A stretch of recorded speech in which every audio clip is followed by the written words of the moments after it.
The alarm went off 40 minutes ago, and I'm still lying in bed, staring blankly at the ceiling. I need to get up, go to the kitchen, make breakfast. But I have no strength left. I lie motionless until the door to the room creaks open. Timid footsteps can be heard on the carpet. The mattress sags. "Dad, are you awake?" "I'm hungry." I lazily turn my head to the left. A shock of hair hangs over me. I force a smile onto my face. "Yes, honey, I'll get up now. Go wash up for now." My daughter Zhenya jumps joyfully out of bed and runs to the bathroom, her heels loudly slamming against the floor. I have to force myself out of bed again, feeling like an ancient vampire awakened from a 1,000-year slumber. I don't bother opening the curtains. The sunlight has been irritating me for some time now. Pulling on my pants, I trudge heavily into the hallway. Every step makes me sway, as if I'm seasick. Descending the creaky stairs to the first floor, I slipped out onto the porch like a shadow. I winced painfully and cringed from the blinding sunlight. I really didn't want to go outside, but I had to. I needed to walk around the entire area around the house, examine it carefully, and find the gift in quotation marks. Ever since we moved to the village, someone had taken to leaving dead small animals on our property. This week, there were 2 squirrels and 1 gopher.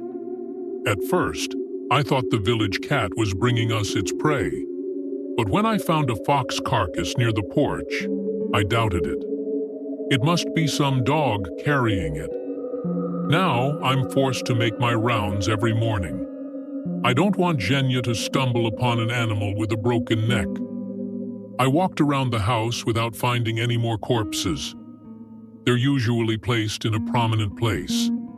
And in the evening, I put a bowl of milk and a few pieces of raw meat on the porch. I need to thank them somehow for the gifts.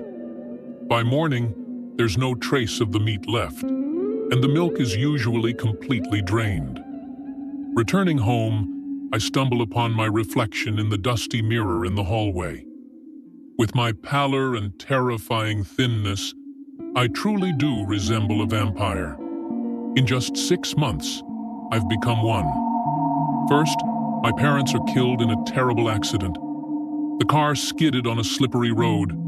It flipped several times, falling off a cliff. In the morgue, I almost passed out, trying to recognize my beloved father and mother in the mangled bodies. My younger sister was hospitalized with severe injuries. Doctors were forced to amputate both her legs just above the knee. I practically lived in the hospital, caring for her, listening to how to properly care for bedridden patients. A month after her parents' death, she too passed away. Her body couldn't cope. Soon after my sister's funeral, I began to notice my wife becoming irritable and cold toward me and my wife. I thought it was all due to the stress of the moment, that she was so worried about my family. I promised to take my girls to the seaside this summer to recover from the tragedy.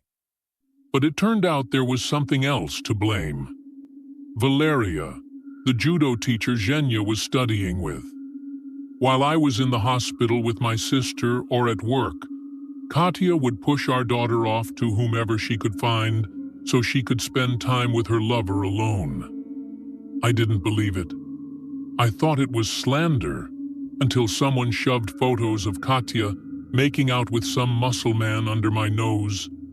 Of course, there was a fight.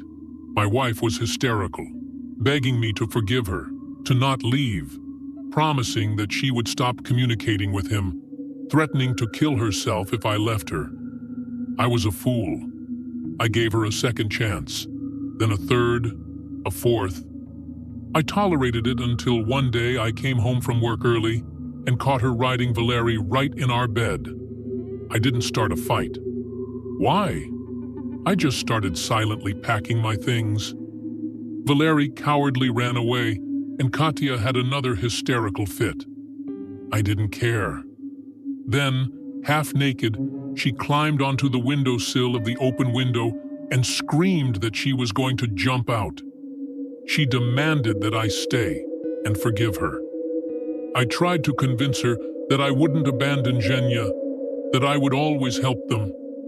I told her that Katya was now free, and free to wander left and right with whomever she wanted. What did she need me for? But my wife stubbornly screamed, and at some point, her foot slipped. She fell down to the 17th floor in a fluttering silk robe. During her funeral, Valera smashed my face, blaming me for his lover's death. They tried to persuade me to file a police report. I refused. It was too much trouble.